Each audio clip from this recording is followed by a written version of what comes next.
хотим обратиться ко всем народам Кавказа. Не принимать участие в войне против Украины.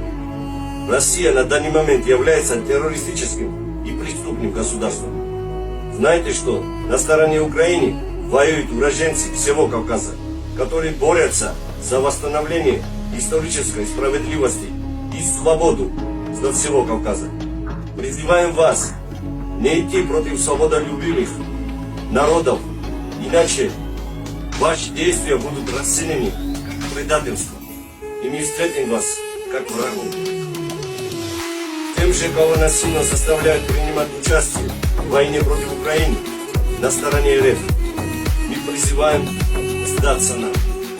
Со стороны командования Кавказского легиона мы гарантируем вашу безопасность и неприкосновенность. Слава Украине!